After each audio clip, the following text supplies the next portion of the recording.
Welcome, gardeners. My name is Allison. And I'm Alex. And we're from New York. You're watching the Urban Gardener channel. Now let's get growing.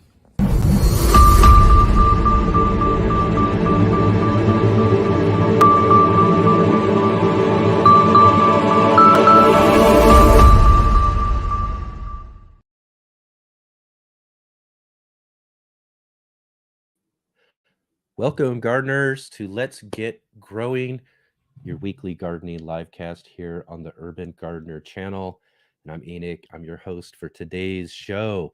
And this week, we have an exciting show for you. Our featured guest is LaManda Joy, author of Start a Community Food Garden and co-founder of the virtual garden festival, The Great Grow Along. We also have with us for our channel of the week, the Wisconsin Vegetable Gardener, and we're following the Little Green Shoot on Instagram. So be sure to stick along with us here to check out all of those really great guests that we have for today's show. It's really great to have all of you here with us for this week's show. And if you're joining with us live, be sure to get into our chat box. Let us know what you've got growing in your garden this year or at this moment. And be sure to leave us a comment if you're joining with us on the replay down in the comment section below. And give this show a big thumbs up. Hit that like button and be sure to hit also the subscribe button so you can follow along with all of our fun garden adventures here on the Urban Gardener channel. And also be sure to share our show with all of your friends and garden friends out there in your garden community, and let them know all about our really fun show that we have here each week on Saturdays. And one last thing, be sure to check out our website at letsgetgrowing.live.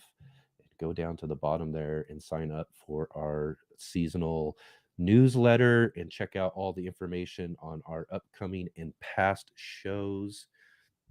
And also this week, this week's question of the week that we have is, what is your favorite garden tool and why? So that's our question of the week for this week. And if you're all joining with us live, be sure to get in the comment section there. Let us know about that, and we'll probably feature some of your answers to that question here in just a little bit on the show. All right, so this week I have myself been finally able to get out into my garden spaces. The weather's starting to look really nice. We're going to finally be able to dig in and get things started. We've been sowing seeds, and I went out because I didn't have much of an opportunity to get a lot of some of the colder season types of crops started. I did check out one of my local nurseries this week and picked up some plant starts to transplant into the garden. So things out there are finally starting to look really nice. We're cleaning things up. Gardening is really getting going. It's getting more and more exciting, and really looking forward to everything finally starting to bloom and grow and everything throughout the garden spaces. This is one of the great times of the year for us to be able to get things going, and it's really exciting. I know all of you gardeners out there probably feel the same as well too. When things really start growing and we get all of our favorite things planted out into the garden. So yeah, looking forward to all of the things growing on in our garden. So you can check out all of that stuff that we've got growing on and the different things for this week's garden journal. We'll have that up for you all here tomorrow on Sunday. So you can check that out as well on our Urban Gardener channel to follow along with all of the things that I'm growing and doing outdoors. And going to be a really good video there. Hopefully we'll be able to have that up for you each week on Sundays, our garden journal. So, and also all of the other things too. We are publishing and putting out each of our sections of this show too throughout the week, so you can check that out as well throughout the week. So that's a good reason to hit the subscribe button and also hit that bell notification so you can be notified of all of these different videos that we have coming up on our channel. And then again too, be sure to leave some comments and hit that like button. I really like hearing everything that you all have to say about all the different things that we have growing on here. So right off the top of the show, it's time for us to get started with our first segment from our friend Mark Boucher Colbert. It's time to get in the garden.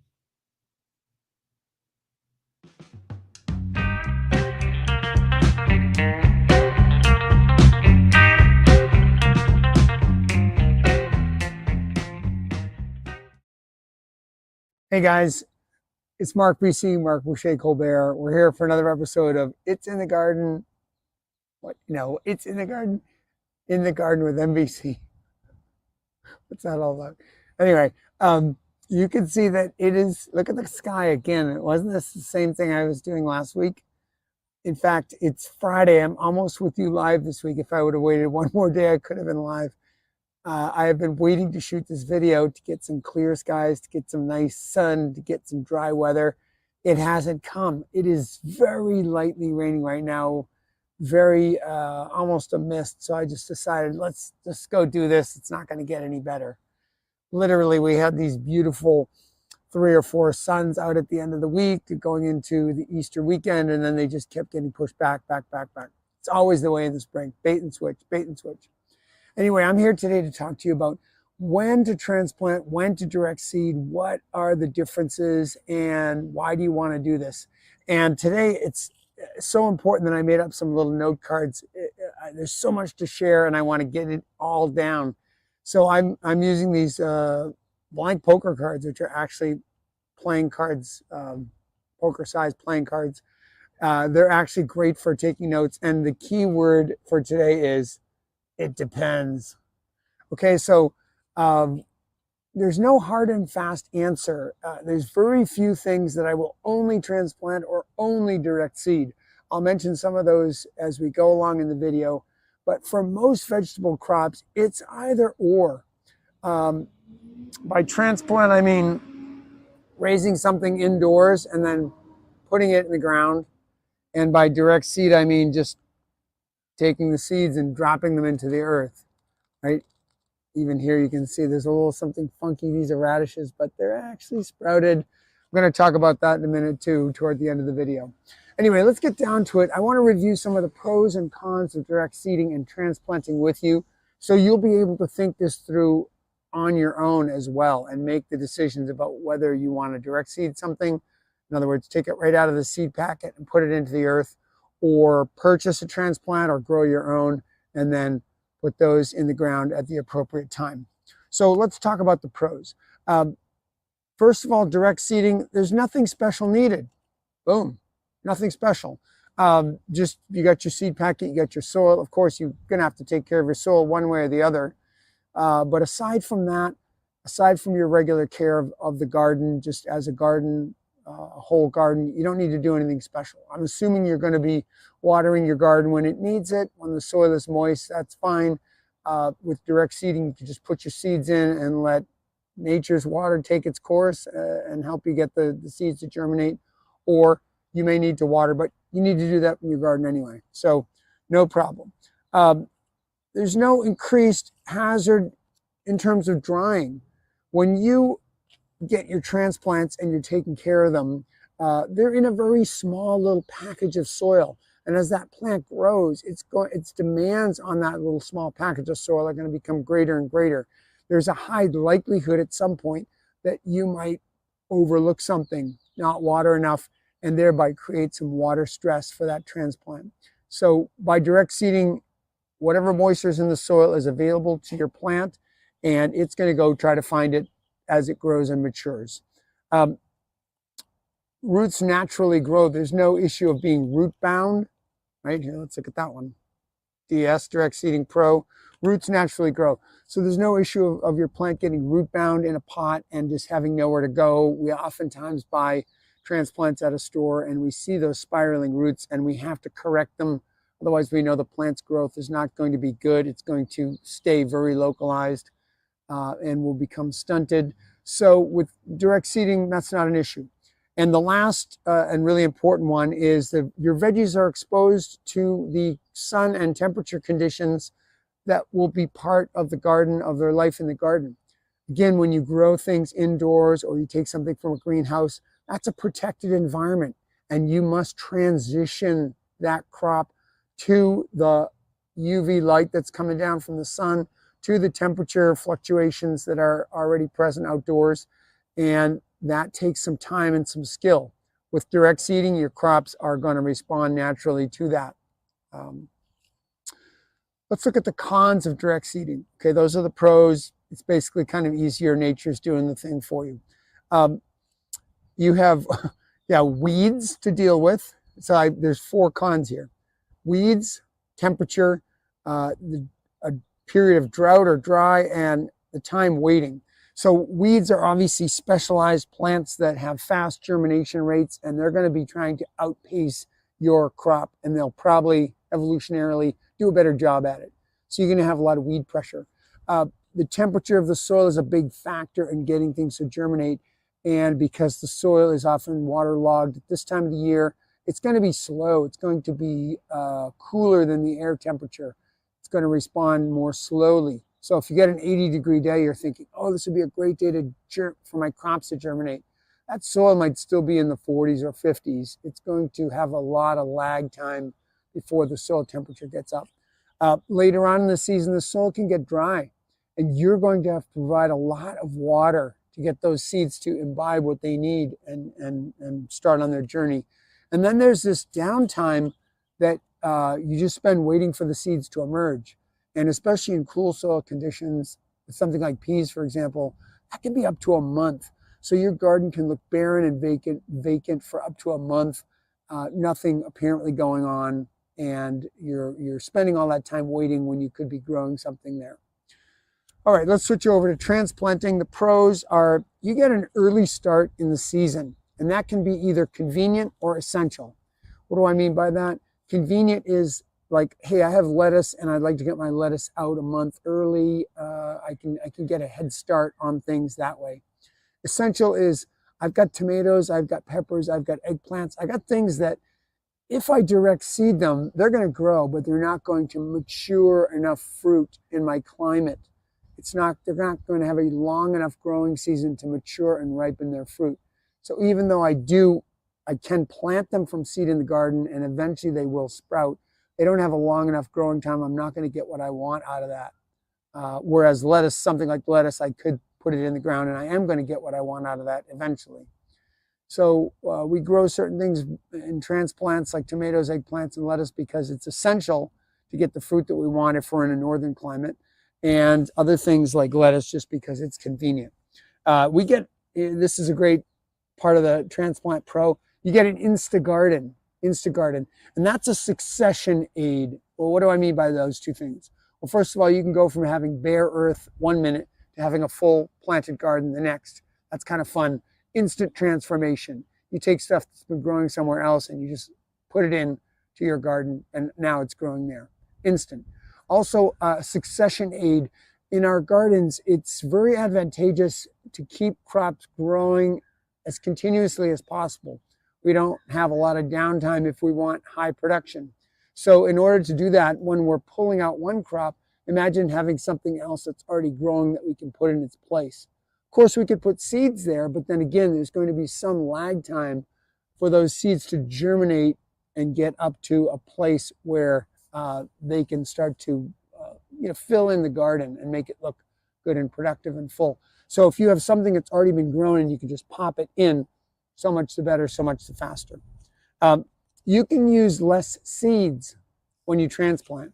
In other words, you can, when you direct seed, you have to overseed in order to account for some that aren't going to make it.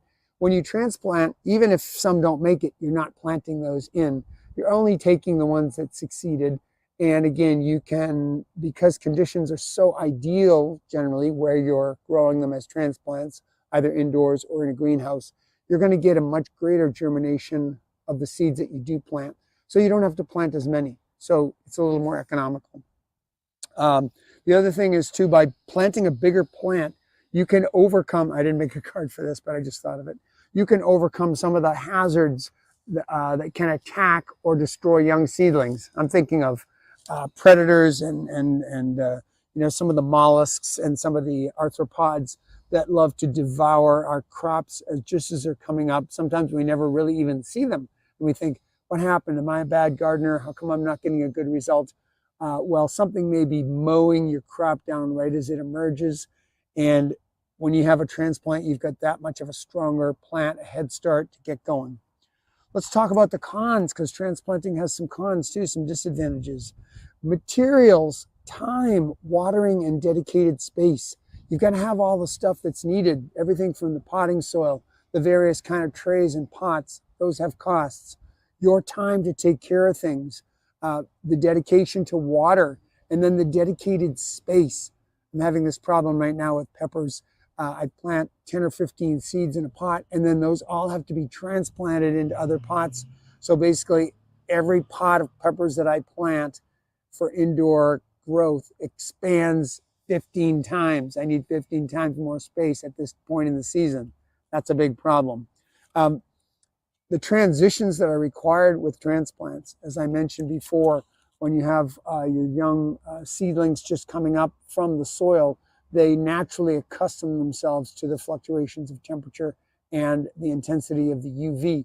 But when you've brought a plant that's been protected and babied essentially from a protected environment outside, you have to transition it both to the level of sunlight and to the temperature fluctuations. So that may mean a lot of shuttling back and forth on your part. Let's talk about, so a couple of different ways. You've seen this for transplants. You can use these coconut pots. These are wonderful because these can be planted entire, and they mitigate what's called transplant shock. Sometimes when you're pulling plants apart from a plastic pot and you're trying to separate them out, various root systems will react poorly to that, or you may damage them. This just allows you to sink everything in. I've had great success transplanting peas with this. Another thing I really like are these plastic cell trays. These I don't think are longer in circulation. I got them from Gardener's Supply. But you basically let the plant grow to the right maturity, let the roots fill in, and then you literally just pop it out with your finger, and you've got a little block that's ready to go. Of course, there are a whole range of plastic pots, sometimes useful. Sometimes we're trying to avoid plastic, so we're looking for other alternatives. There are soil blockers. You can make a little distinct soil block units that you plant in. And let's see, I'm gonna finish off by giving you a middle of the road. So for example, these are radish seeds that I mentioned at the beginning that look a little funky because they're sprouted. These are what I call pre-sprouted plants. It's kind of a hybrid between transplanting and direct seeding. I soak them overnight indoors, and I plant them out the next day, and they've begun their germination process, which may take a much longer time in the cool soil conditions. So I basically overcome that hesitancy to germinate and put them out, and they're going to just spring right out of the ground quite a bit faster. I do this for a lot of my seeds, and this allows me to kind of get the best of both worlds. A slightly pampered environment indoors to get going, plenty of water by soaking, so I don't have to be applying tons of water to the soil, but then they can grow up immediately in the conditions as they are outside and be totally adjusted to that. Anyway, I guess let's go back to that first card. It depends, right? If I can find it. A lot about, oh God, I can't even find it now. Well, I'll just say it. It depends. So making our choice between direct seeding and transplanting depends on a lot of factors. I hope I've given you some of the pros and cons so that you can start to make decisions for yourself about what fits with your life expectations, the way you want your garden and such. Anyway, we'll see you next week on In the Garden with MBC. Thanks for being along. Lots of great information, and thanks to our good friend Mark Roche Colbert for another awesome In the Garden segment. Be sure to check out Mark also at Urban Ag Solutions on Instagram, and you can follow along with more of Mark's gardening and all the great garden knowledge that he has and shares with everybody.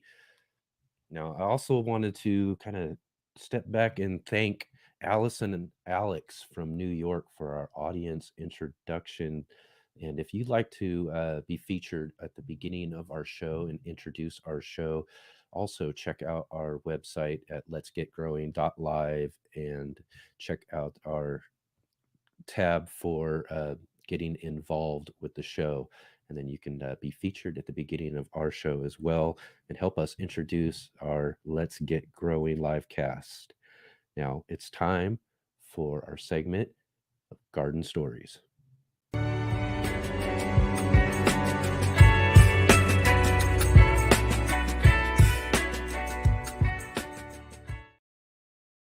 This week's garden story is from our good friend and contributor to our Facebook group, the Let's Get Growing group, Wayne Elgin.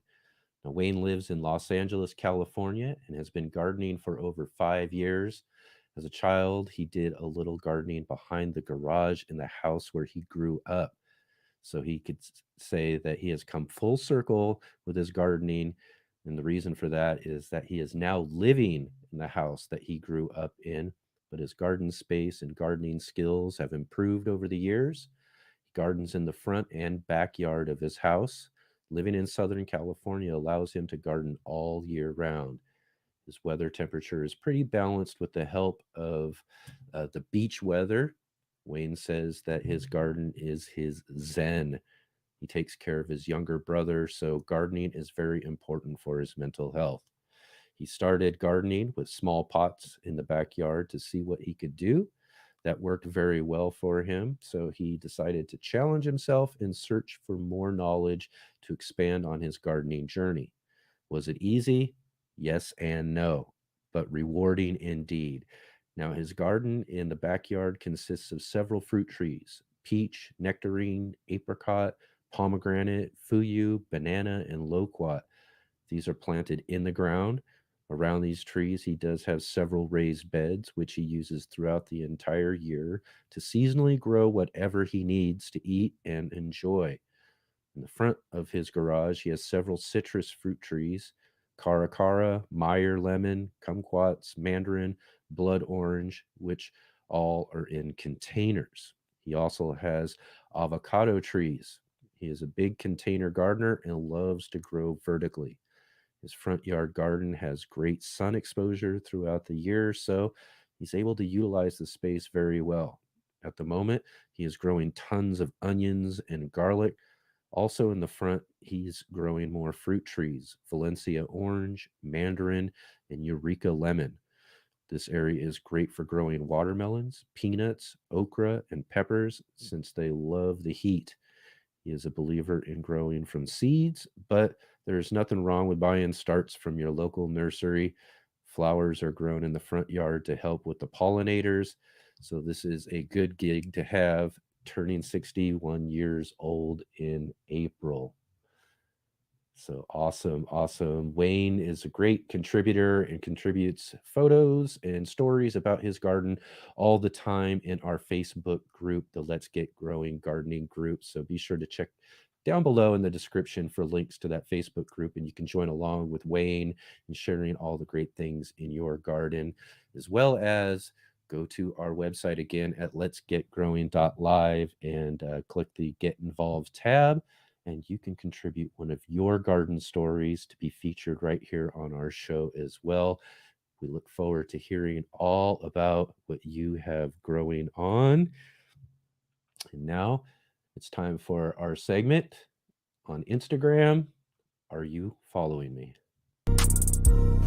Are you following me? Are you following me, dude? This week's Instagram gardener is Carly McQuarrie from the Little Green Shoot. Carly is a teacher, blogger, urban homesteader, and founder of the Little Green Shoot. With humor, grace, and good old-fashioned positivity, she leads you through the process of creating your own urban oasis and productive garden, even in the city. With passion for making things easy and fun, she will help you become more self-sufficient, saving you both money and trips to the grocery store. You can follow her on Facebook, Pinterest, Instagram, TikTok, and her website, thelittlegreenshoot.com. So, all right, let's welcome to the show Carly McQuarrie of the Little Green Shoot. Hi, Carly. How are you doing? Thanks for joining us today.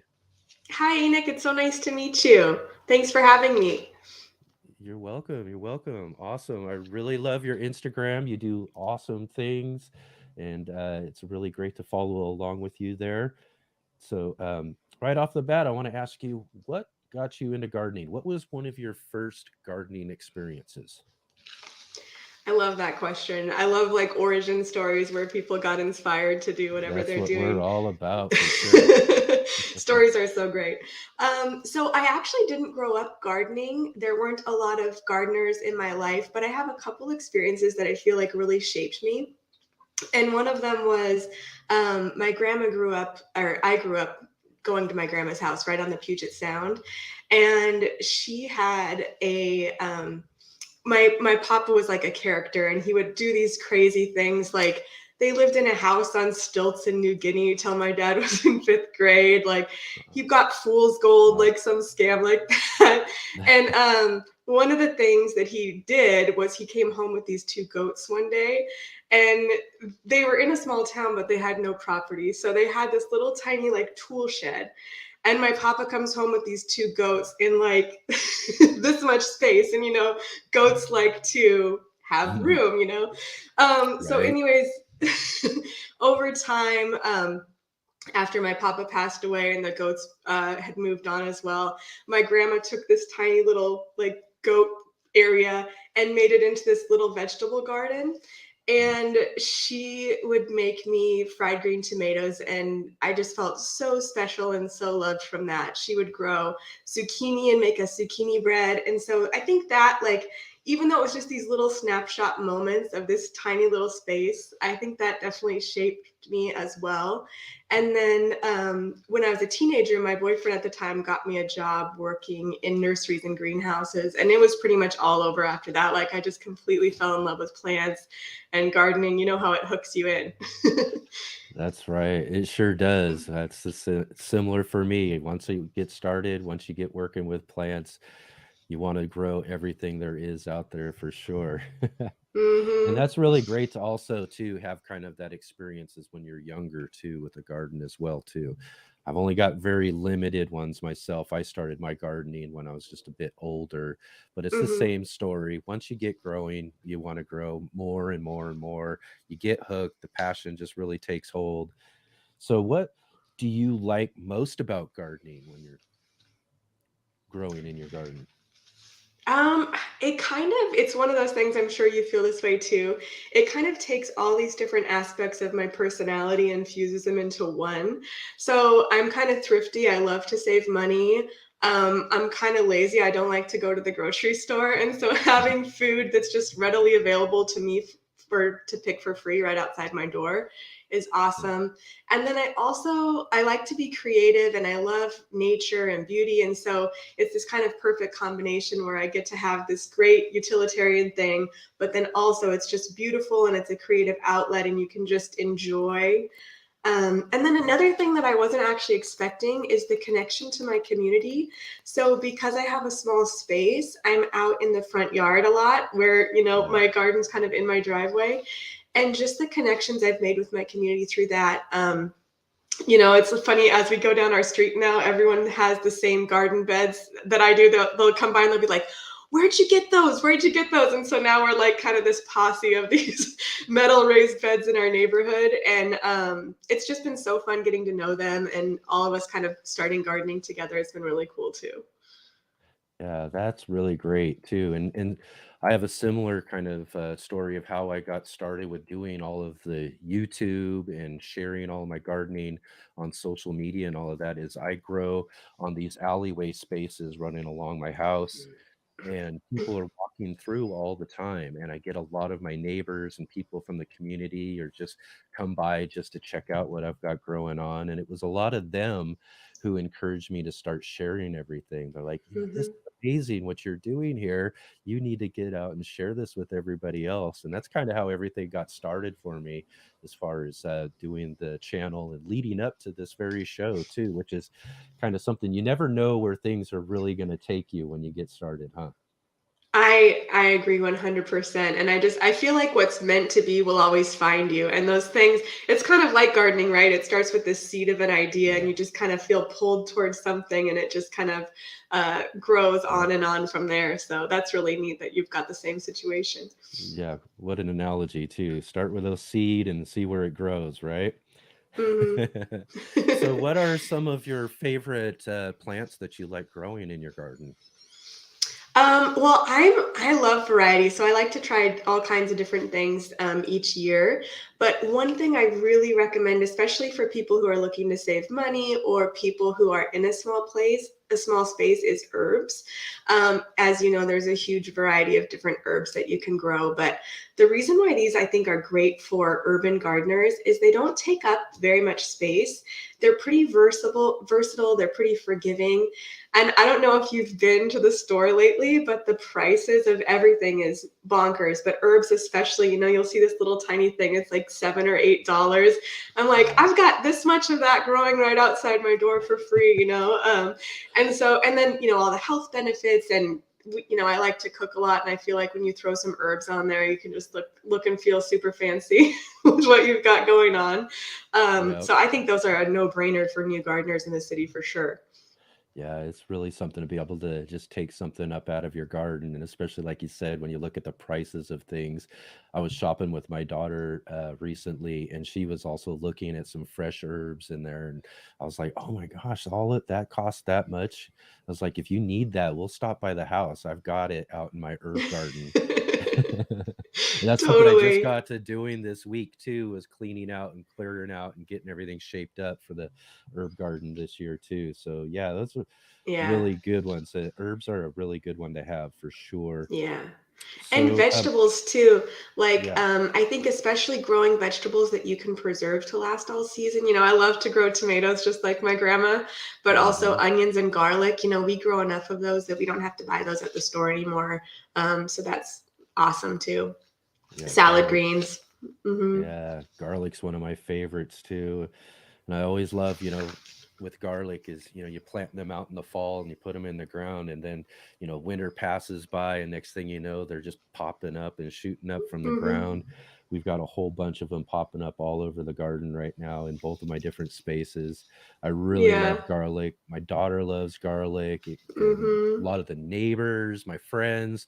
So I grow a whole bunch of that so I can make sure that I've got Yeah. some for myself, and I can get to everybody else who likes them as well too. So Yeah. And it's a sacrifice in an urban garden because they can take up to 9 months, and it's cool, like you said, yeah, they grow over the winter, but you really have to devote some space if you're going to have a 9-month crop. But I'm like yeah, you, it's totally worth it. We put garlic in everything. So, yeah, yeah. And I'm always just finding little spaces here or there. Okay, we're like in this little corner over here, this little spot over there. And then this last year is lucky enough to get a really cool big plot at my friend's house. He's got this really cool corner lot, does everything out of his front yard. And we put these 20 by 40 foot. So we've got a couple of rows of garlic now. So not only do we have it's enough for awesome. ourselves, but everybody's getting garlic this year. That's for sure. Well, and you can dehydrate it, you can make it into garlic powder Yeah. and give it as gifts in the winter too. It's just there's so much you can do. And then always be sure to save some for your next year's crop too.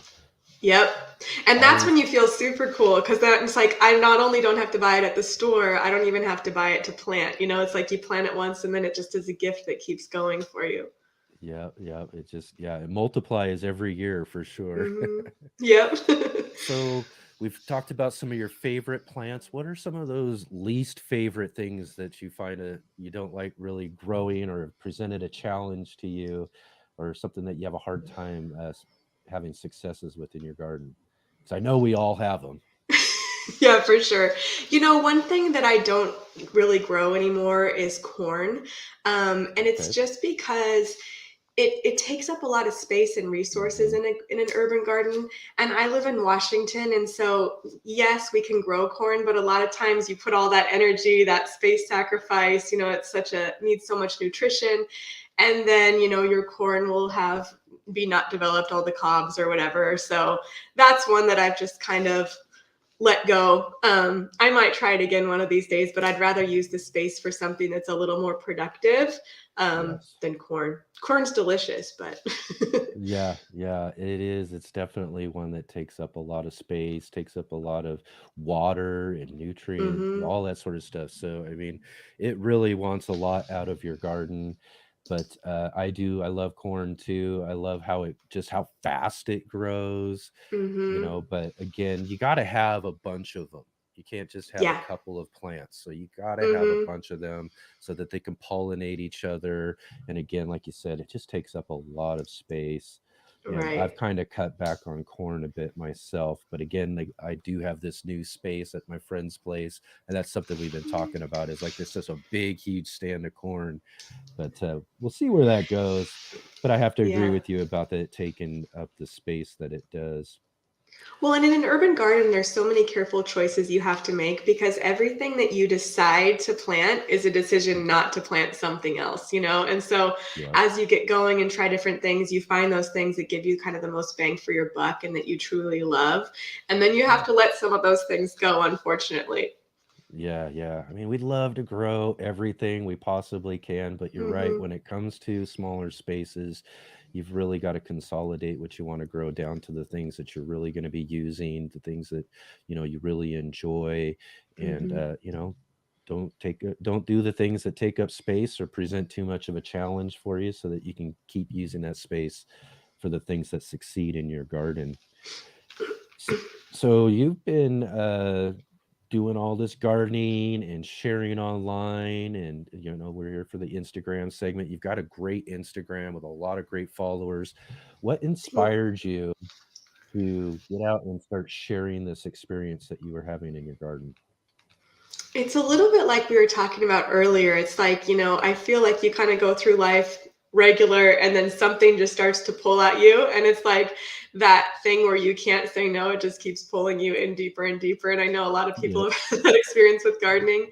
And I just like, I'm a big gut feeling person. And a few years ago, I just had this overwhelming gut feeling to start doing this. And I just think it's really, people are excited about it and want to learn about it, but it's also just really important. I think we're going through this major transition, all of us, and I think people want to start growing their own food. And if I can be a resource and help people with that, I would love to be there for that.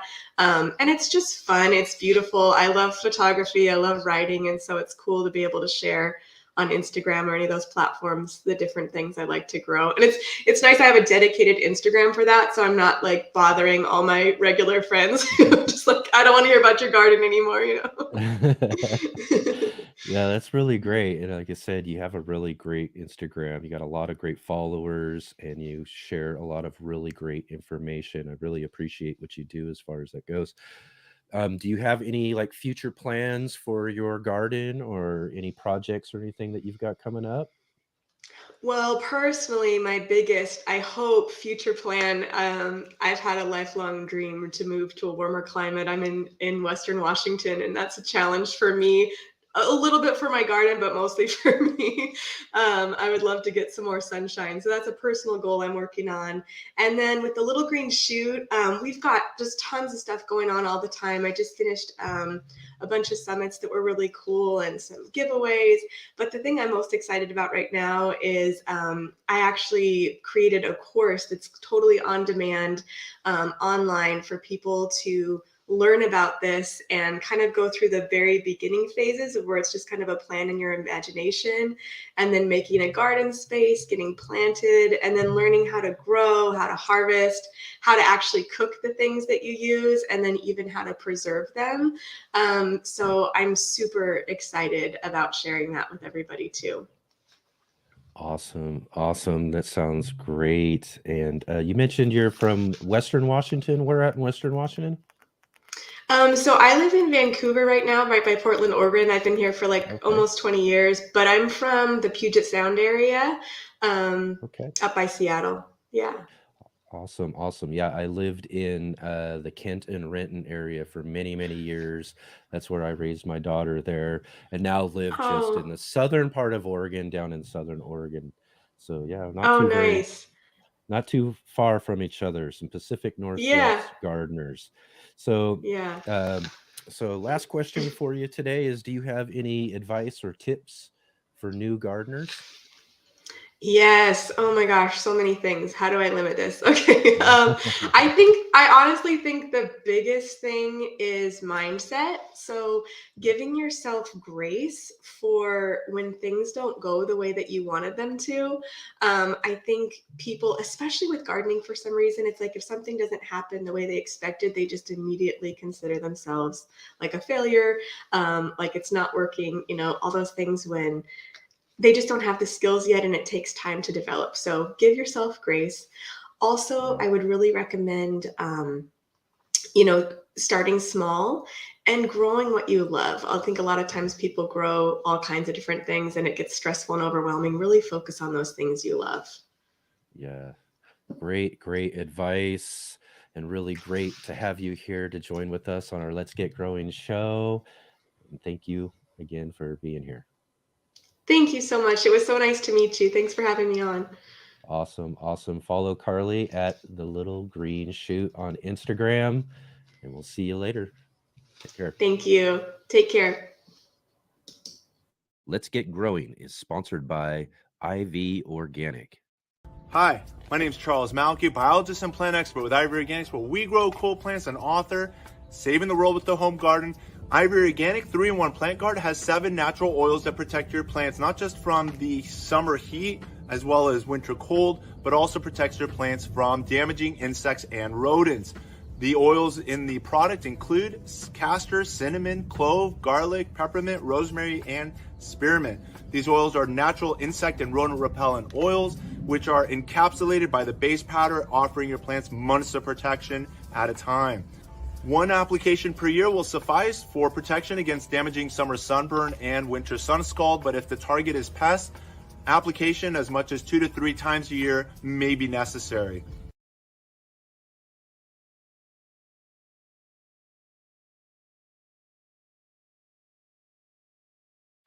So, all right, let's go over our question of the week. This last week's question was, what is your favorite garden tool and why? And I think a couple of you in our chat left us a couple of comments.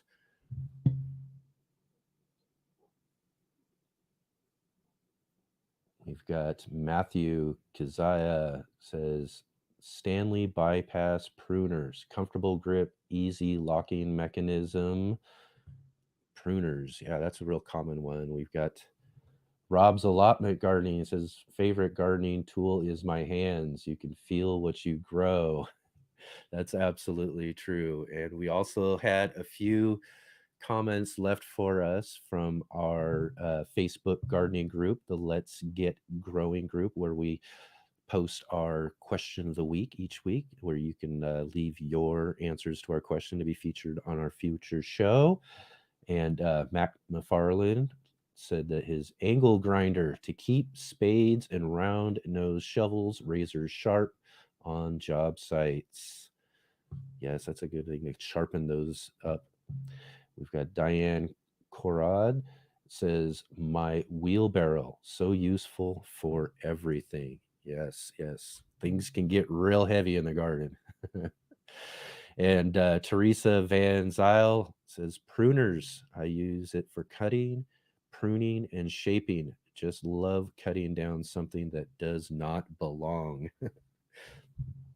And Tom Merrick says that he likes his long-handled cultivator, also known as the back saver.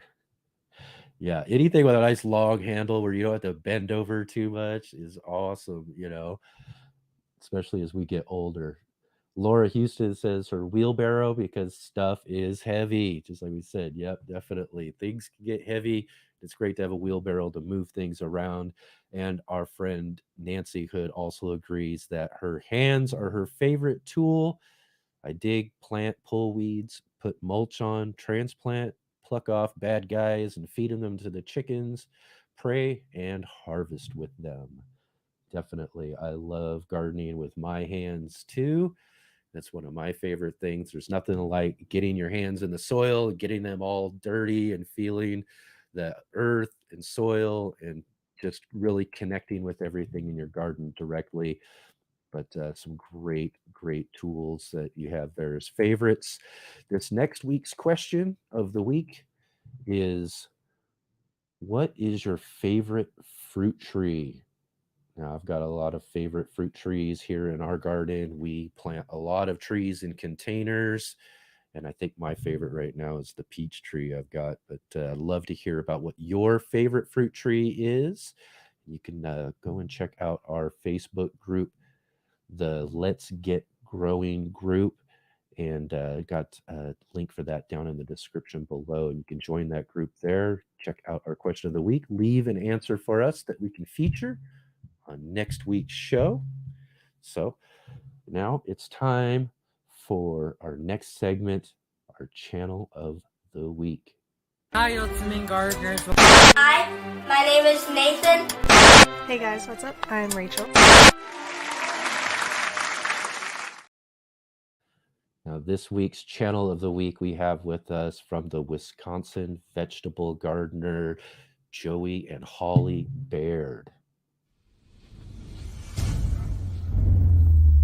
This is the Wisconsin Vegetable Gardener YouTube channel. I'm Joey Baird, and along with my wife, Holly, we produce a number of video series each week on our YouTube channel, as well as our website, the WisconsinVegetableGardener.com. We have our traditional or original video series, the Wisconsin Vegetable Gardener, as well as a newer series, First Garden, New Gardener, tackling the problems that a new gardener would face, as well as straight to the point. No waiting around, we dive right into the topic at hand, as well as those who are limited on time, our weekly 60-second garden tip help provide them a lot of information very quickly. Our pride and joy is the Gardening with Joey and Holly radio show. In 2023, it will mark its 7th season. We do it in-house as well as broadcast it on our YouTube channel. It is a love that we have created from a one station in Milwaukee, Wisconsin, and now in 2023, we will be broadcasting on 20 AM and FM frequencies across the United States. It'll be heard in parts of 26 states, March through October. We have funded the show through multiple sponsors that we work very diligently on in order to pay for the airtime. That is who we are, Joey and Holly Baird of the Wisconsin Vegetable Gardener YouTube channel. All right, let's welcome Joey and Holly Baird of the Wisconsin Vegetable Gardener to the Let's Get Growing show. Thank you. Joey. Hey, Holly. How are you doing? Good, how are you? Doing We are great. good. Awesome. It's really great to have you guys on our show this week. And I see that you're there where you do your radio show. Yes. Yep, in our in-house studio. Our first 3 years of doing the radio show, we started in 2017. We went into the studio and did it, and that was a learning experience. And then, by just fortunate, I guess, circumstances prior to the pandemic, we said we're on too many stations. We just can't do what we do in a studio. We have to create our own. So we were able to work through the pandemic in our home studio and without any problems.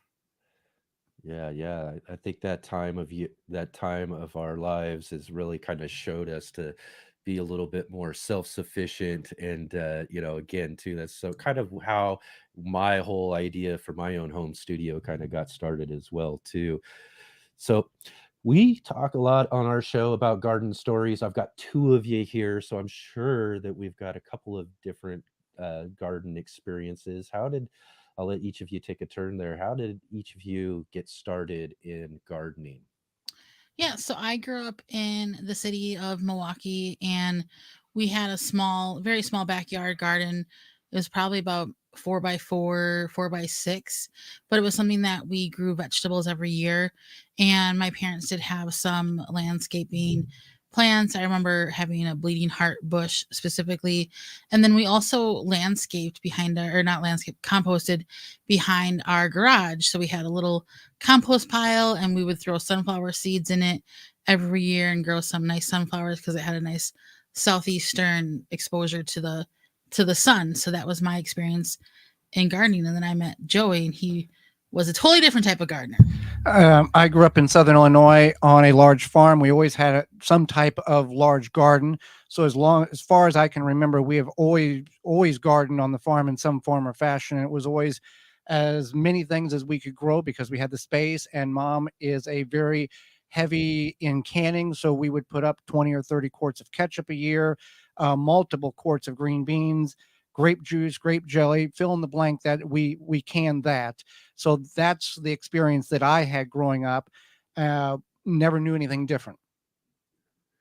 Awesome. Awesome. Yeah, it's great different stories there that you have. So when you guys met and all of that, when did you guys, did you guys immediately start gardening together, or did you find yourselves through gardening, or what was your first garden?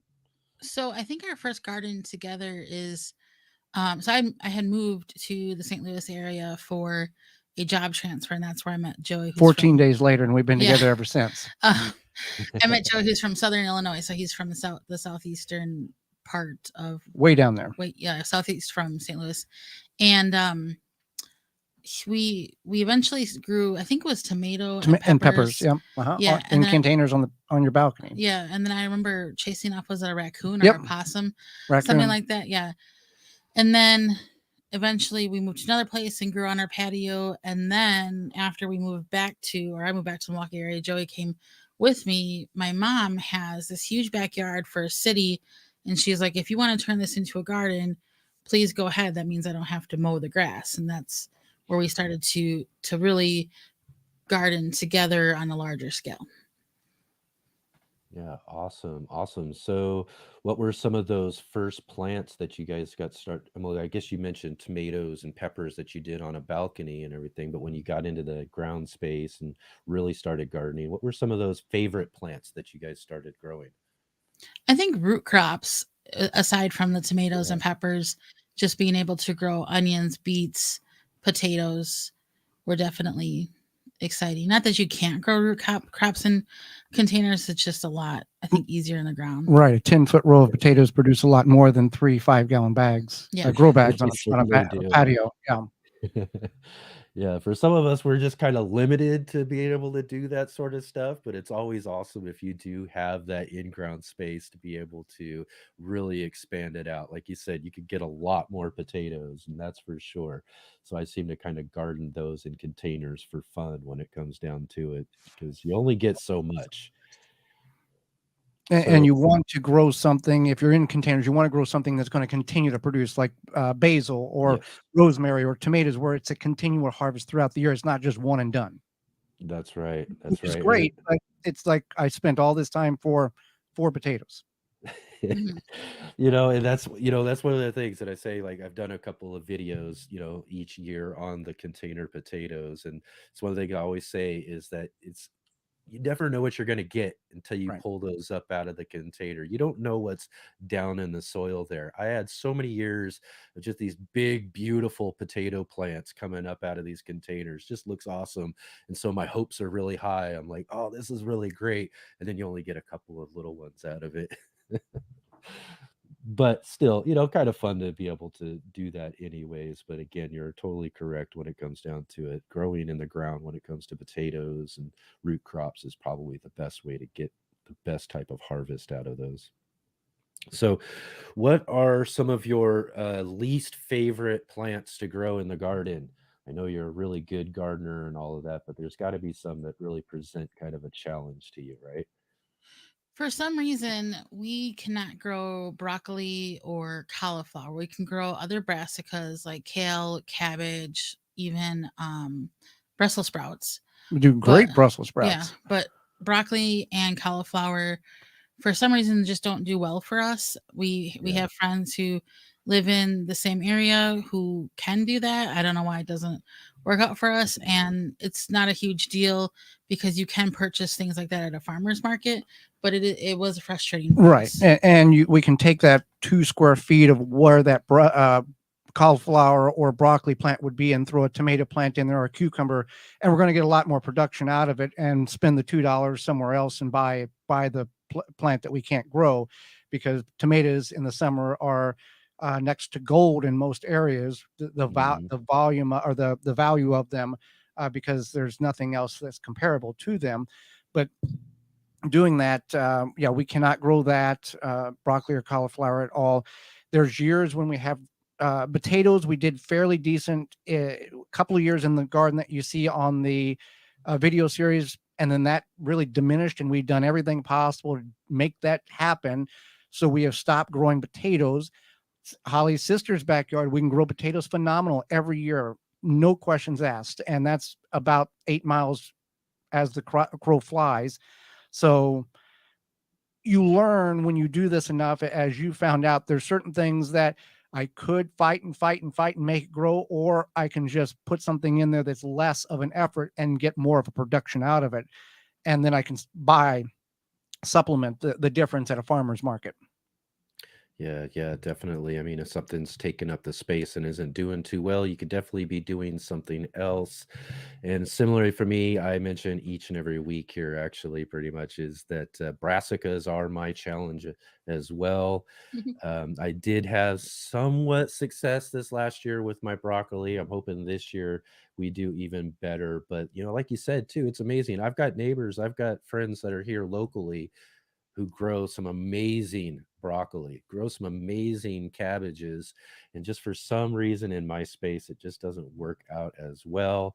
I'm sure there's something that has to do with my gardening and how I'm getting them out there in the garden or taking care of them or something. I'm sure in the long run, but it's a challenge that I tell myself each and every year, we're going to win this challenge. I'm going to grow some broccoli this year, and hopefully that'll work out this year too. So for you guys, so we've talked about your garden story. We've talked about how you guys got started gardening and all of that, and you've been growing all of these different things in your different spaces and everything. And somewhere along the way, you thought, wow, let's start a radio show. Let's start a YouTube channel. Let's get out and share what we're doing in our garden experience. So what inspired you all to get everything started and sharing? You do the YouTube, and I'll take care of the radio. Okay. All right. So we started with a Facebook page, and has it always been the Wisconsin Vegetable Gardener? It's morphed a couple of names in Yeah. order to get what it is now because of the way it was set up on Facebook. Yeah. So we started the Facebook page for gardening tips for people in the Midwest, Wisconsin, etc. And then we would just offer tips, post pictures, share things, you know how social media is. And then in 2011, I Yes. believe, I had won a video camera from work, a small, like this Kodak, almost GoPro, but not. And we actually now own a number of them that we've purchased throughout the years. And Joey was like, what are we gonna do with this? And I was like, let's make garden videos. And so Neither one of us has any No. level of videography experience whatsoever. If you want to see a rough first video, just scroll all the way back. Yeah. On our YouTube channel. So so then we started doing that, and then we upgraded to a better, like a what's it called, wireless mic. Mhm. And we still use these very simple basic cameras, and we've talked about upgrading, but they do work well. So that's how we got into making the YouTube videos. And 2,200 videos later, we're still doing it. Yeah. And then we had always kind of pushed around the idea of, we do these YouTube videos. We had got mentioned and featured on a couple of local newscasts here in the Milwaukee area. And we said, well, why don't we let's try to do a TV show. Everybody wants a TV show.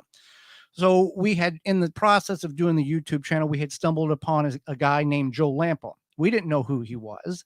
Joe, And then we started messaging him, and he said, hey, why don't you give me a call? I'm on my way down to Atlanta on Saturday morning. So I call him. Well, first of all, Holly and I start Googling him and figure out he's got this show and that show, and this guy's a big guy. He's not just some guy. So I talked to him for 2.5 hours, and he said, here's some things you need to start doing, and here's some things you need to stop doing. And in the process of that relationship, we reached out to him and said, hey, we'd like to have a garden radio show in Milwaukee, or a garden garden TV show. And he said, everybody wants to have a garden TV show. Do radio. That's where it's at. Get on whatever station you can, the tiniest little station. That's where you want to be. Well, we had posted some videos in a local group on Facebook here, and somebody said, you need to have a radio show. So we, again, having no experience whatsoever in marketing or radio or anything like that, broadcasting, we stumbled through 2015 to try to broadcast for 2016 and failed miserably. We had a podcast. Yeah, we had 2 years of podcast. Yeah.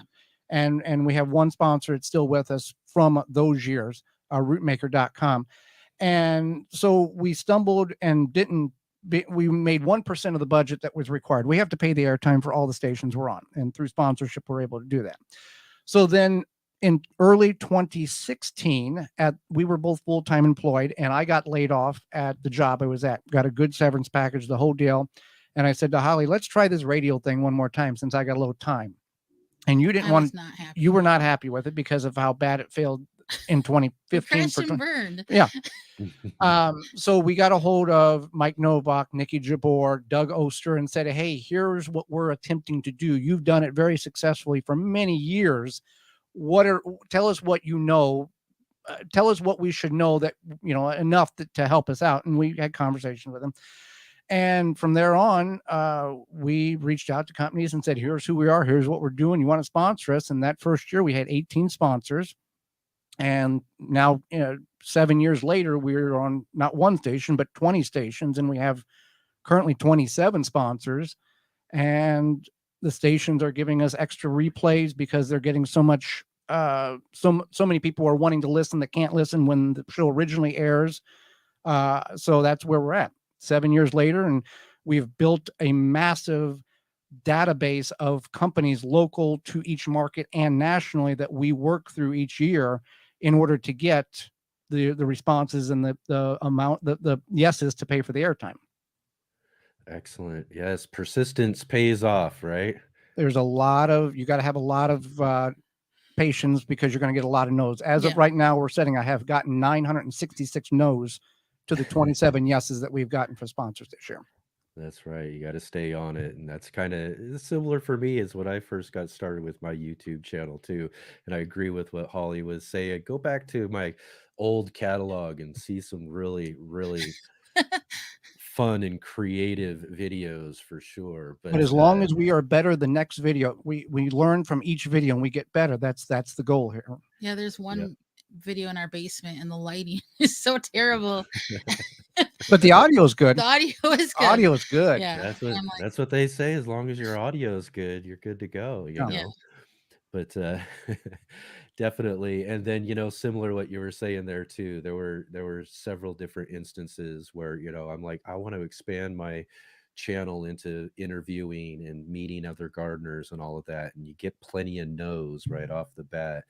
In fact, one quick story I'll mention is how I met our friend Mark Lachey Colbert, who does our In the Garden segment at the beginning of the show. I was out, just reaching out to different places. He works in this really cool 4-story building that has a rooftop garden on it that supplies all of their vegetables and food for the restaurant down below. And I thought this was the coolest thing. It would be a really cool feature for my channel. So I sent them an email and I was like, hey, I've got this YouTube channel. I'd love to come by and do a little feature on your rooftop garden. And all I got back from them was this email that says, thanks, but we'll pass. Mm-hmm. And so, again, back to the idea of persistence, though, too, was, I looked at their website, noticed that they had a public viewing. They were, you could do a walkthrough of their garden that they offer to the public on Tuesdays. And I was like, well, how about if I just stop by and check out the, the public viewing and all of that? They were like, okay, yeah, absolutely. Anybody can do that. So I did. I showed up. I had my little phone camera and everything. And they asked me when I showed up, like, are you the one who sent us that email? I was like, yeah, but you guys seem to want to pass on the idea of doing a video. And they're like, well, we got our garden caretaker up there. Maybe he'll show you around. And right from there, and that built this whole really great relationship and friendship with him and their business and their rooftop garden. And I've done other videos with them up there and all of that since then. But the idea of persistence, keep at it if you got a dream and something that you want to do. We find a lot of sponsors that reach out to us or follow us on Twitter. Mhm. That's their biggest mistake, but Yeah. they're happy now that they've done it because they're seeing the return on investment with what the productions that we put out. So that's Yeah. how we find companies. We just dig, and I do this full time, the radio show. Holly has a full time job in house, and failure is not an option for the radio show for me, because Holly says if we don't make the radio show work, I have to get a real job, and I've been told I don't want a real job. That's right. I feel the same way. I would, I got to make everything work. I don't want to have a real job. I've told Right. myself and my friends that same thing. And, it was, and actually kind of how I found you guys though, too, is, I thought of originally after I started my YouTube channel, similar to you guys, I was like, oh, I want to do a radio show. I've been a big fan of, in fact, early on in my teenage years, started listening to a radio show on the weekends up in the Pacific Northwest by a gardener named Cisco Morris. Mm-hmm. Now, Cisco is one of my favorite. I loved listening to his Saturday morning show and always thought, and was actually told years ago, hey, you should do radio. You got a voice for radio. I thought if I ever did that, it would be about gardening and something similar to that. So I did. I looked up other radio shows around the country, and that's how I found you guys years ago, and kind of been following along ever since. And really think that you guys have something really good there. I love listening to your guys' banter. You guys actually communicate well with each other and have fun on your show.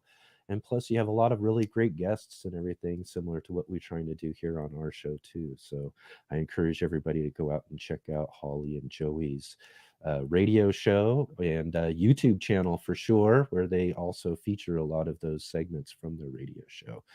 Now, anything else that you'd like to leave us with, or Well, for people who may just be like, tuning in to radio or your program, it's not, you just don't sit in front of a mic and talk for an hour. There is hours and hours and hours of work to go into Yes. produce an hour or an hour and a half program. It's literally a full-time job if you want to do it right and have long-term success. You Yes. just can't half it. If you half it, you don't exist. You don't last long. That's right. Go ahead. What's coming up, or what projects we Yeah. got? Exactly. Do we have projects? Well, coming up? our seedlings are started now, and when the weather breaks here in zone Oh, yeah, 5, we'll be starting. in the next couple of weeks, we should be in the garden. We should have some in-garden videos, and we have turned this YouTube experience into an occupation with the YouTube and then the radio, and that was a hobby at one time. And now that hobby has consumed us to the point where we have to come up with another hobby so we don't get crazy and go bonkers. So we have revisited what we used to do back before we met each other, which is camping and outdoor activities. Yeah, that's right. And so we started another YouTube channel, Time by the Tent channel, and that documents our camping and our outdoor activity stuff. And I don't want that to turn into an occupation, but it's something that we document what we do, in addition to, the gardening stuff. And then we are able to somewhat separate the two and have some off time from one versus the other. Yeah, I told Joey, I said, this Time by the Tent can be an enjoyable, positive thing for us, but it's not going to consume our outdoor camping, literal time by the tent time. And he's like, okay. And I'm like, well, eventually I'm just going to throw the camera down and walk away if it starts to consume us too much. So that's my plan. Yes, definitely. Keep it fun, keep it a pastime. Not that I don't hate gardening or anything like that, but it does. The focus has changed dramatically. The focus has changed. And I don't mind the structure of having a gardening radio show or anything like that, but definitely want to keep something a hobby. That's a hobby. That's for sure. Right. Yep. We definitely got to have some variety in our lives for sure. As passionate as I am about my gardens and all of this stuff, you're right about the idea of having a show. It takes a lot of work to put into it to get everything done. And definitely really enjoyable. Love it. But, got to have other things that you like to do as well. Right. Yeah. Excellent. So really awesome to have you guys come and join with us here for our Channel of the Week segment. Really appreciate you being here. We got Joey and Holly Baird from the Wisconsin Vegetable Gardener. Go find them on YouTube. We'll have a link right down in the description. And thanks again for joining with us. Thank you for having us. Thank you. Hey gardeners, thanks for tuning in to our show today. We'll be right back at it here in just a moment. I just wanted to take a second here to highlight our regular videos and features here on the Urban Gardener channel. Our weekly garden journals,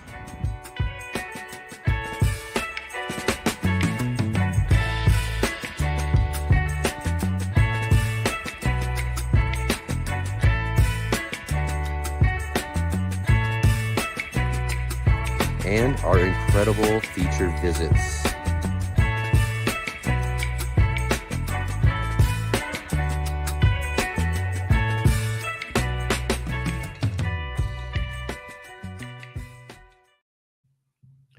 So, all right, now it's the time of a show for our featured guest.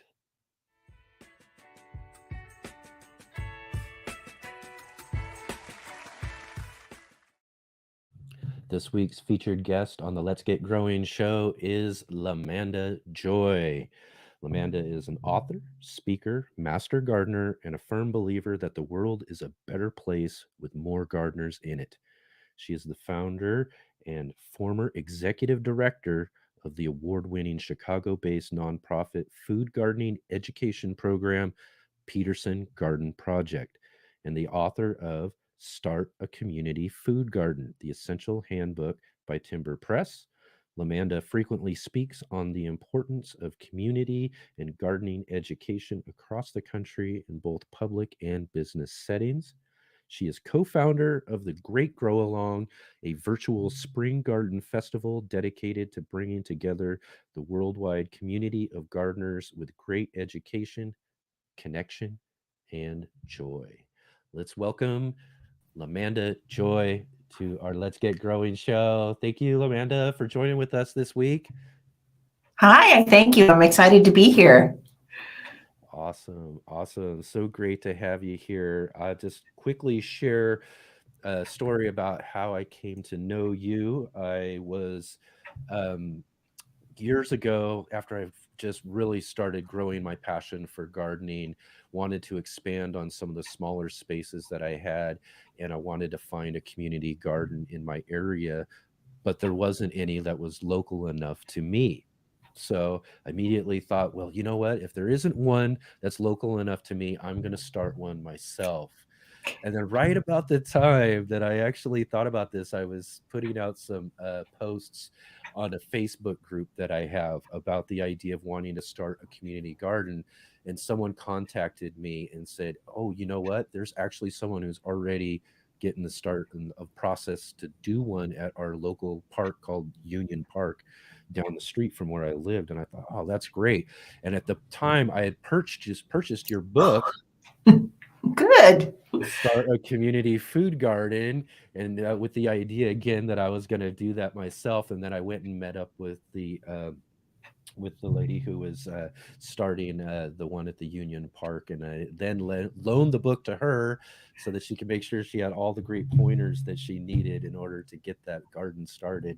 And it ended up being a really fun project that we both got involved with together too. So you really kind of helped us out by putting this book out there too, and gave us some really good pointers on getting our community garden started. So thanks for writing that book for sure. Oh, I'm so glad. That makes me happy. You know, when you write a book, it's sort of like you put it out in the universe. You know, it's like you're sprinkling your magic out there, and then you don't always hear, you know, the stories that happen. But, you know, my number one piece of advice in that book is join a community garden that's already started, you know, like yes, exactly. Join forces versus trying to, you know, start on your own. If you must, for whatever reason, then please follow the handbook. But you know, I feel like people joining together is always the best option. Yeah, kind of on a similar tone as what we were talking about with Joey and Holly in the previous segment, was kind of like, you know, you get started with a project and you kind of get not overwhelmed, but over doing the project and letting it consume you a little bit. So ultimately I was kind of happy that someone else was, you know, taking the lead in putting this community garden together, because, you know, for me, it would have consumed everything I was doing for sure. But it, you know, it still ended up being a pretty good project for all of us. So let's dive back into some of our questions. We like to talk about everybody's garden story here on Let's Get Growing. So let's talk a little bit about what was your first gardening experiences? How did you get started in the whole gardening world? Well, I think like many people, I had a family member that was a gardener. In this case, it was my dad, my beloved daddy. And I grew up in rural Oregon, a little town called St. Helens on the Columbia River. And we, lived about 7 miles from town. And it was a very sort of sheltered, beautiful life. And my dad had a garden, and every year, I got enlisted to work in the garden. And I can't say that I loved it at the time because, as kids lower to the ground, weeding often was the task that we, were assigned. I'm sure I'm not the only person. I know I'm not the only person in that boat. But, many of my very first memories come from gardening. I remember I probably was 4 years old, remember running down the path of beets on one side and something else on the other side. And there's this beautiful spider web in between. And I remember, just stopping and just having this moment of awe because of the garden. So yeah, I have a lot of great memories. And I think that joy, and my father was also a very spiritual gentleman. We lost him in 2013, but he was, very saw God's beauty in nature. And so he, I think, really instilled that sense of awe with the garden and the sense of joy that it can bring that I, have carried with me in all the things that I do. Like, as you read in the intro, I do believe the world's a happier place with more gardeners in it.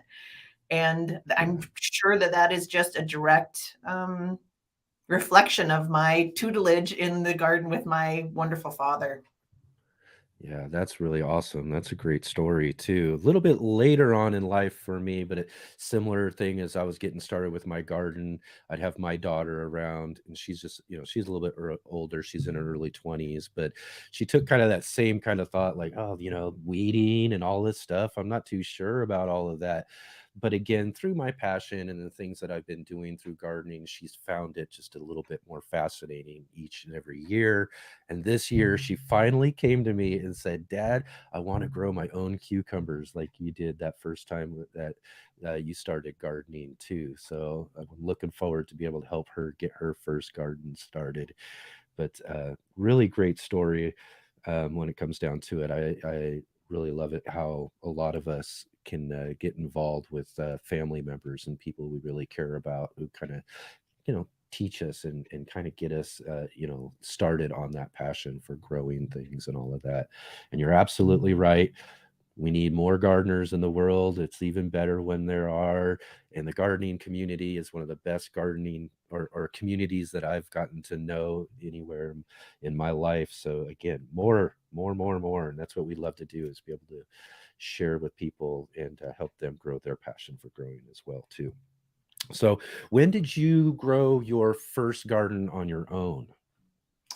I grew my first garden on my own probably in my early 20s. I grew up in St. Helens, and then I went to the University of Oregon, and I went to another school in between. But it was probably 92. Put in my first garden, learned the hard way about sun. I was very excited about having these 2 raised beds flanking the path up to the house, like the concrete path. And I didn't think at the time, like, oh, there's a big oak tree there. So installed the beds, put in the soil, and there's like, oh, shoot. So we had to move the whole thing to a different spot. But that was my first experience. Yeah, definitely. Those one of those first lessons that you got to really learn when you're starting your first garden is, where is the sun going to be? One of the most important factors for growing the things that we want to grow in our gardens. And I had to learn a similar thing too. I have a lot of south facing walls. So, there's a lot of shade that comes into spaces. So I've had to find and be real creative in finding places where I could put a garden in order to ensure that they get enough light. So through this process, you grew up learning to garden, you started your own garden and all of that. And I'm sure after a while, what was it that you ended up like? What did you like most about the gardening experience?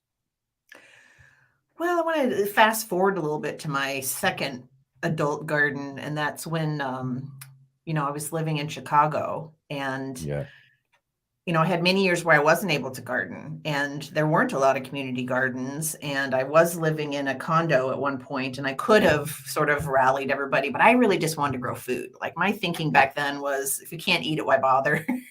So, we specifically found a house in the city where it's really tough because you have these ancient trees shading things, or not ancient, but you don't want to mess with the trees in a city, Yeah. or there's a building shadowing it, whatever. So we specifically bought a house to put in what we called the Yarden, which was, beautiful full sun garden. That's how I started blogging and, getting really into the food gardening thing. So anyway, that was really the garden that got me, going as an adult Yeah. with the food gardening thing, and sort of kick-started a new life for me. Before that, I Yeah. was in a corporate job and, doing something completely different. Yeah, yeah, definitely. Also, something we were talking about before too. It's kind of amazing where once you get started with growing things and that passion kind of builds up inside of you, that it just kind of takes you on this whole new adventure in your life. That's the same for me, for sure, definitely. So, what are some of those favorite things that you like to grow in the garden? Well, I'm between gardens now because, after almost 30 years in Chicago, in November of 21, I moved back unexpectedly to Oregon Okay. because my mother had some health issues. And so that sort of changed everything for me. But the stuff, we grew a lot in our yard, and like we'd have 90 different tomato plants, we'd have all sorts of stuff. But ultimately, after many years of growing food, I decided that I wanted to grow things that either I couldn't get somewhere else, or they would Yeah. taste better if I grew them myself. So I gave up Yeah. on growing certain things just because I couldn't really determine, like carrots. They're fun, but I didn't feel like they were so much more amazing than the carrots that I could buy in the store. So ultimately, the Yeah. stuff I really loved growing was tomatoes, of course, herbs for the convenience, but I love Yeah. growing garlic, and I Yeah. love growing potatoes. You were talking about potatoes in the last Yes. section, just because it's like an Easter egg hunt, and they're so beautiful, and you can grow so many interesting things. There were Yeah. more, like I really love growing celery because I thought the flavor was so amazing compared to what you would get in the store. But, Yeah. that's what it came down for me, sort of a favorite category in, growing my own groceries versus something I could get somewhere else. Yeah, definitely. Definitely want to make those types of situations where you're figuring out what do I, want to grow versus what can I get, that makes it a little bit easier. So that way, you're really utilizing your spaces for those things that you're really going to use for sure. Any of those or any plants or anything that you grow in the garden that you found to be, kind of a challenge, something that, you found that, you weren't getting working out, like I mentioned, I always try brassicas. Brassicas continue to be a challenge for me even after all of my years of gardening. And any of those for you that you have that you just, I don't know if you've given up on or you're determined to figure out, but present just a bit of a challenge. I would find, now I didn't really have one thing that never worked, but I would find every year something was weird. Yeah. Like one year the beans were very difficult, and beans shouldn't be difficult. But then I talk to people and they're like, yeah, I'm having a weird time with beans too. So I sort of saw Yeah. those things happening, and it made me feel like, it's another thing of the shared community of gardeners. Like there's something going on, something Yeah. going on that we maybe can't figure out with the weather or something. So Yeah. I can't say there was any one thing, but I can tell you the one thing I was glad that happened and grew very well every year, and that's I'm in love with nasturtiums. So, if I had Oh, one thing to plant, I would plant nasturtiums everywhere. yes, those are nice. I love the nasturtium flowers and all of that too. Those are great. I actually just started growing those for the first time this last season and found them to be really cool. I really enjoy those too as well. Um, when it when it comes to growing these different things in your garden, what are so I asked you what the favorite things are. Yeah, and what's most difficult. So, what are some of those things that again, that you're growing that not necessarily a challenge, but you find difficult to grow? Um, I feel like squash and cucumbers sometimes can be difficult because of powdery mildew or Yes. space. So I had some challenges with that. I really started growing the smaller bush varieties versus the long trailing things and got very Yeah. careful about making sure that there was enough airflow around them. So Yeah. those can pose some challenges. I'm really excited right now, and as I said, I'm a between gardens, so I won't be able to, try it this year. But I'm really excited about some of the sort of the micro size things that are happening for Yeah. container. Calling container gardening, but small space Yeah. gardening, where they're really meant to not hog up a lot of space and yet produce Yeah. full size big harvests. So Yeah. we'd had a session for Great Grow Along with Victory Seed, Dave Mhm. Whittinger, and he did a thing about best vegetables for small spaces and outlined some stuff. Like really, people have done companies have done a good job with traditional breeding tactics to bring stuff down to smaller sizes, but still having the good flavor and the good output. So Yeah. to answer your question, squash and cucumbers. But I think Yeah. that people are I think everybody has those problems. So I think the Yes. seed people are, being smart and coming up with solutions for them. Yes, definitely. I've been enjoying some different varieties of things that are smaller for even smaller containers. Even I always get a lot of questions about that too. I prefer to grow, say, like a 5 gallon at least. But Mm. a lot of people always ask, what can I grow in a 2 gallon? What can I grow in like a 3 gallon? And one of the ones that I found too is they have this small micro tomato for everybody loves Yes. growing tomatoes called Orange Hat. And so those can grow perfectly in nice, even like a 1 gallon Yes. container, and you can just grow a bunch of them and put them all over in different spaces that you can find. So those micro tomatoes are really great. And then Baker Creek has a couple of lettuce varieties too that grow these really small, like hand size.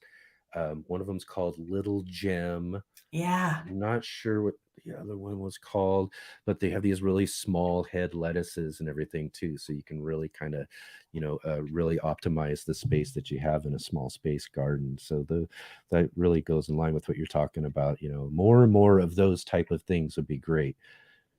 Yeah. And I feel like um, the definition of gardening is changing over the last decade.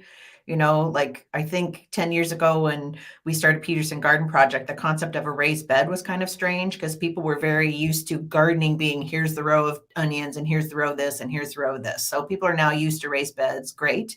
But I think, food gardening in containers is really opening up for people's minds. And I think that because of some of the great self-watering technology that's happening with like Crescent Gardens. I think they're the leader in it. But there's other like earth boxes and things like that.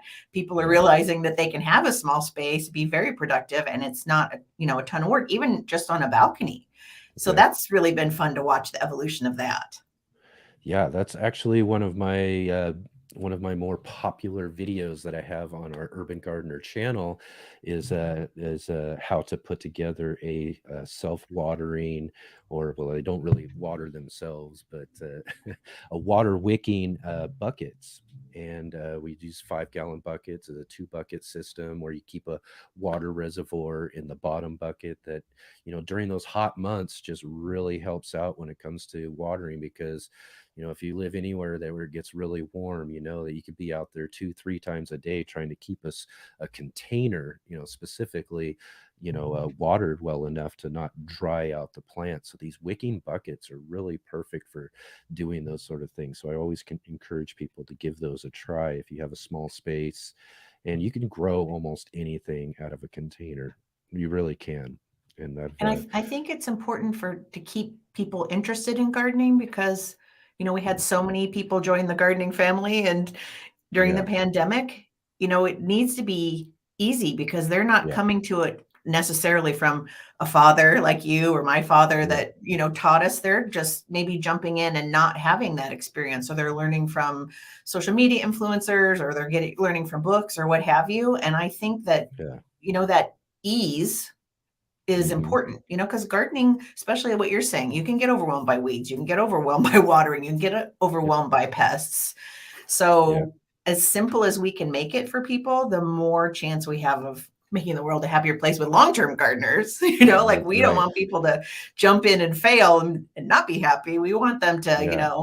like with channels like yours, to provide great solutions and information for people to keep it as simple as possible. I think that's really, really important. Yeah, there are so many variable aspects to gardening, so many different things that can present a challenge. And it's one of the things I always tell people if you're new, don't let some of those things discourage you.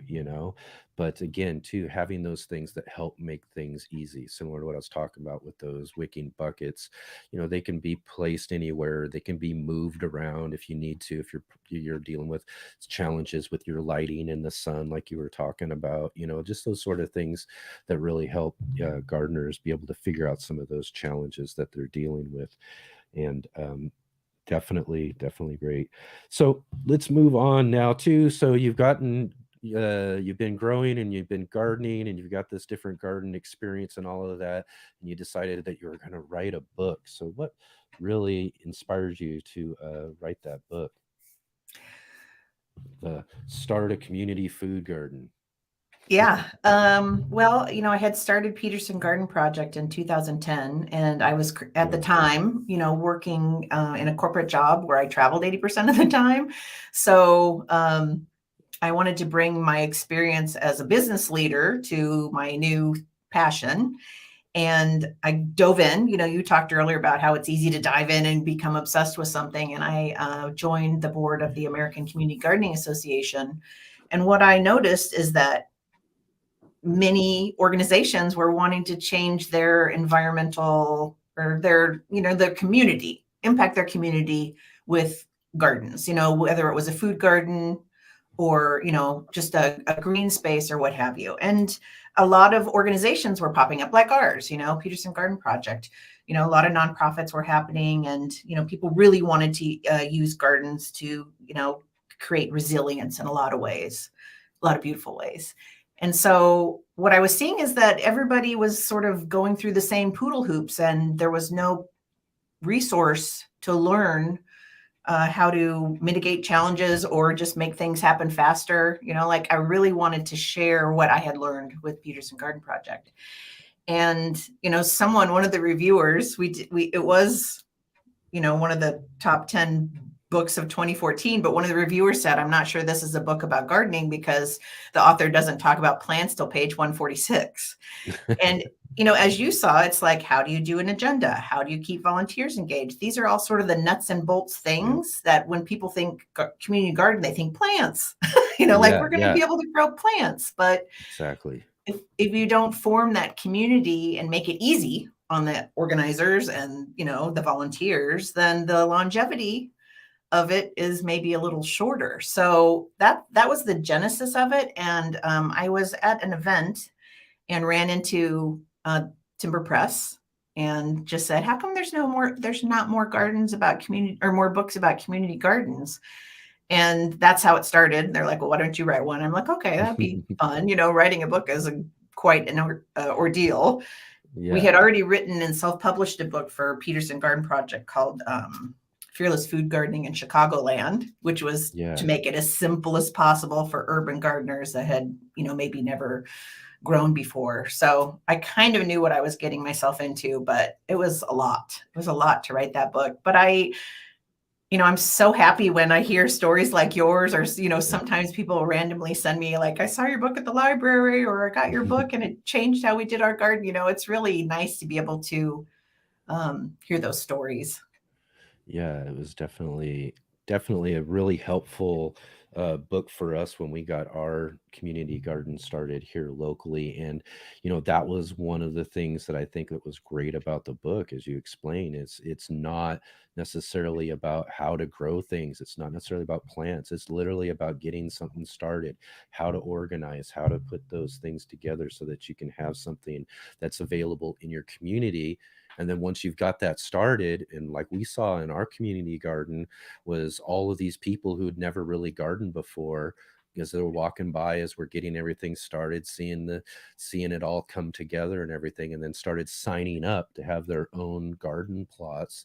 So just starting a community garden like that in our local neighborhood, we created, as you talked about, we created more gardeners, you know what I mean, and got more people involved with the whole idea. And I think that's really great. And it's it really is, as you say, it's an essential handbook for sure to getting something like that started. And I think more and more communities could really use more community gardens. There's places where there's a ton of them. I know in Los Angeles there's a community garden almost every couple of them, almost every neighborhood. They have a ton of them there. But then there's some smaller communities in smaller cities like my own that really only had a couple, and some of them were just a little too far away for me. So if that's the case for you and you're out there, you're watching us now too, get this book, go start up a community garden in your neighborhood and help us build and develop more gardeners in the world for sure. Just a note on that, one of the things that's so hard for gardens is fundraising. Gardening Know-How, I did a series of interviews with community gardens around the country. They offer a grant that anybody can apply for. It's open year round. And sometimes, that first little bump of financing, it's a major piece because lumber costs money, fencing costs money, soil costs money, hoses cost money, you can hope that your community can donate those things or local businesses will donate them, but sometimes you need a little help. So I think that that's an important resource. There's other grants out there as well, but don't forget that funding piece because it's really critical. That's very true. And for us, we were just really lucky that our city just jumped right on board. That's we great. We went and talked to a few of our local councilmen, and they were just like, "Oh, this is a great idea. Let's see what we can do." And the city came out for us and gave us everything essential that we needed in order to get started. Because like you said, there's so many different pieces that really requires some money coming out of somewhere. And luckily for us, our community was really helpful with that. But again, you might not have a community that's that helpful, and you might need to reach out and find some grants and some things. But there are organizations out there that will help and do that sort of stuff. And let's step back too, because you also mentioned you are the executive director of the nonprofit education program, the Peterson Garden Project. So, how did that kind of develop? How did that get started? And what was its goal and mission? Well, I'd started this garden. I called it the Yarden, and I started blogging. And I thought, having come from Oregon, I thought I'll reach out and find the other food gardeners. And what I found is that in Chicago, there weren't a lot of food gardeners. And so I was like, oh, for the first time in my life, I felt like I had something that I could share with people. So that was one part of it. The other part of it was, I had this fabulous daddy and a wonderful mother as well. And I'm adopted, and they adopted me sort of late in life, and they were both greatest generation. So my mother was a Rosie the Riveter, and my dad was in the occupied forces. And so, he'd moved to this new neighborhood, and, I was so inspired by my parents, and I was sort of hooked on the idea of victory gardens because, in 2009, 2010, the world was going through the economic meltdown, the housing meltdown. And so there were a lot of properties in the city where developers weren't going to be doing anything. And so one day I was driving by this empty lot near our house, and I kept, we had just moved to that neighborhood, so I was just trying to get a lay of the land and support the local businesses. And I was standing at the butcher counter one day, and there was this photo on the wall of a World War II victory garden. And I was like, oh, that's cool. And I was talking with Ruben while I was waiting for my chicken. He was explaining what he knew about it. And then one day I realized that the lot that I had been sort of eyeballing was the lot in the photo. And I almost killed us because I'm like, it's the lot for the picture, the lot for the picture. And my husband's like, I don't know what you're talking about. Pull over, you're going to kill us. And so, that's really was the impetus. There's this empty lot, and I had been reaching out, and I knew people wanted to garden, and maybe I could contribute something. And that's how all that started. Our goal was always teaching people. It wasn't long-term land acquisition. We knew these gardens were short-term, so we called them pop-up victory gardens. And over the course of my involvement, we had 12 of them. And these are big gardens. We had like 25,000 people go through this program, over the course of the 10 years that I was involved. But it was really about teaching people, because many community gardens become sort of like an insular thing, like here's the 20 people that do it, and it's our thing, stay out. And that wasn't what we wanted. We wanted places where people could learn, they could have the resources available to learn. Back then we would do an organic plant start sale, veggie sale, because a lot of garden centers weren't selling organic veggies at the time. It was just a little bit of a different world. It's kind of like what we're living in now is kind of the dream come true. Like there's all sorts of garden education available. The volume is turned up on organic and the benefits of that. And so, the mission of really teaching people, I feel like we really fulfilled it in the 10 years that I was the leader of that organization. Yeah. It sounds like a really great project and something that was really kind of needed in your area. And that's something that still goes on today. They still. Well, I stepped down as executive director in 2019, and then the pandemic happened. And so Peterson Garden Project is now, those gardens are turning back over to the communities where they're at. Instead of like the big overarching thing, we've sort of developed it. And now it's going back to the people that, the neighborhoods, so they can manage it. Yeah, you built it up, and now you're letting them run with it and take care of it. So that's really great, though, that you're able to do that. So one of the things that I wanted to bring you on the show for, our very first guest and a really good friend of mine is Wendy Fan. Yeah, I love Wendy. Wendyland.com. And she's a really good friend of our channel and done a lot of different interviews with us. And one of the things she was mentioning on her appearance on our show was the Great Grow Along, and being involved with that there too. So you are the co-founder of the Great Grow Along, which is actually a virtual spring garden festival. Yes. You ready for me to pontificate about the Great Grow Along? Yes, I'd love to hear all about it. Well, first, I'm sorry that we weren't able to chat when it was going on, but it is a massive endeavor. We started after I did Peterson Garden Project. I really felt that I wanted to create sort of a new type of garden center where it was education based and organic and as many sustainable products as possible. So we started a business called City Grange in 2019, which is the worst possible time to start a new business. Plus, I had my family situation happen in 2021. So we were not able to make the traction with that we wanted. But in 2020, at the end of 2020, I had come from the event industry before, I left and started doing gardening. And my husband was also from the event industry. He's one of the co-founders. And we had this partner who is in the PR industry for the garden world. And so we were like, okay, we're living through this pandemic. Our mission was to teach people. My life's calling is to teach people how to grow food. What are we going to do if people can't get together? Plus 18 million people, are they getting good education? Are they getting stuff that's going to make them succeed so they live on as gardeners? So we thought, well, why don't we do this event? We'll give it a shot. And so we did it for the first time in 2021. At that time, it was a 3-day event. And I think we had like 36 speakers. And the idea being, it's like curated. There's a lot of stuff out there. How do you find the best education? And then how do we coach people to be maybe speaking to a national audience? We didn't know, we were Chicago based. So we thought it would be sort of Midwest, and it turned out to be all over the place. We're like, oh, wow, that was interesting. So we're like, well, let's do it again. So we did it again in 2022, and we decided we were going to stretch it out so it wouldn't kill us because it was a lot to do 36 sessions in 3 days. We spread it out over 10 days. We're like, let's see how it goes. And then that year we had 27,000 people participate. So we're like, there's a need here, like we knew it. I knew it because I just lived through a decade of, running a nonprofit and speaking all over the country about it. Like, okay.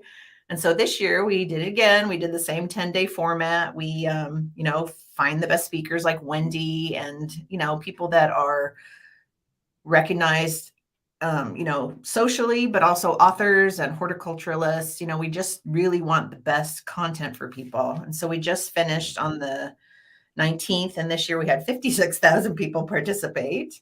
And, it's just amazing how no matter how much information is out there, there's always somebody new or somebody that wants to learn something specific.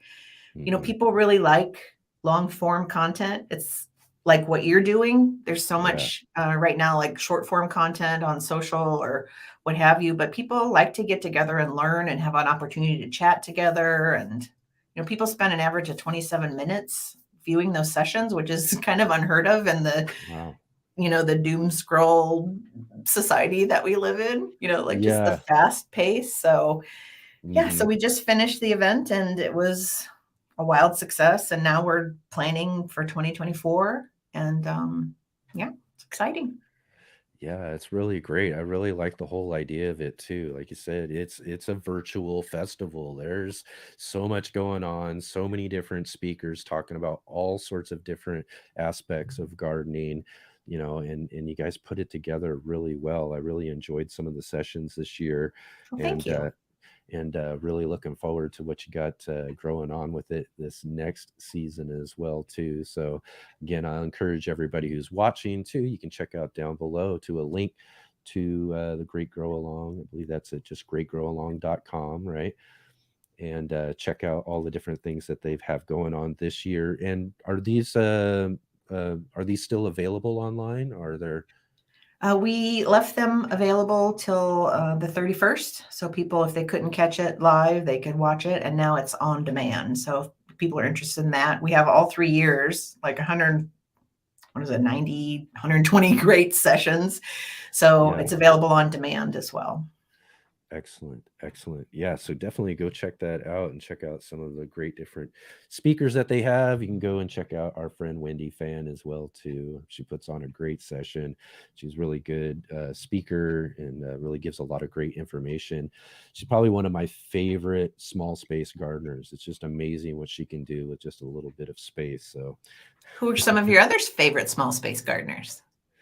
Oh, there's quite a bit of people. I watch so much, it's hard to even list like who and all of that. But I follow so many like YouTube channels, so many Instagrammers. It's really kind of the concept of this show and everything was to kind of get together all of my favorite people and be able to put them on and highlight and tell their stories and talk about the different things that they're doing and growing and everything in their spaces. So that's kind of what you get. Some of the people that you've seen here on my show so far, and some of the guests that we'll have coming up in the future, and many more too. And hopefully, again, that's kind of been my mission too, is that there's so many wonderful people in the gardening community. It's like I said before, it's my favorite community. Everybody is wonderful, everybody is awesome, and I just want to be able to talk to everybody. I want to be able to share their experiences, share their gardening and all of that too.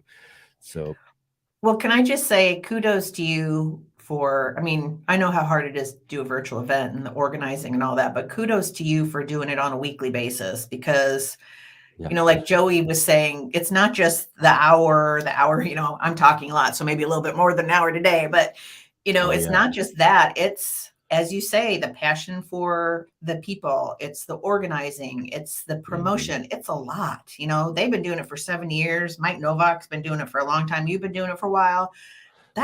You deserve a round of applause because it's not easy, it's not easy to do that.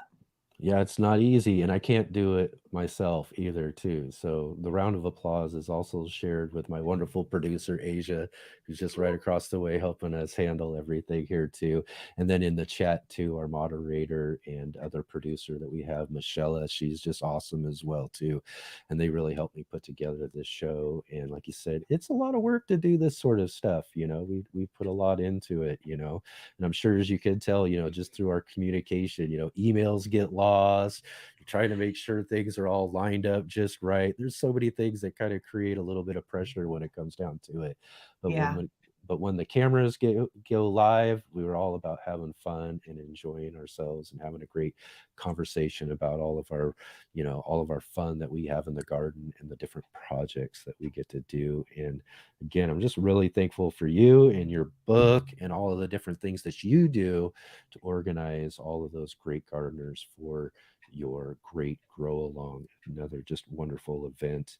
And real quick though too, I'll give you a chance here to give any sort of advice or tips that you have for newer gardeners, or anything you want to let anybody know about gardening, or future projects, or anything that you might also have. Well, my bit of advice is, I was thinking this earlier when we were chatting about success.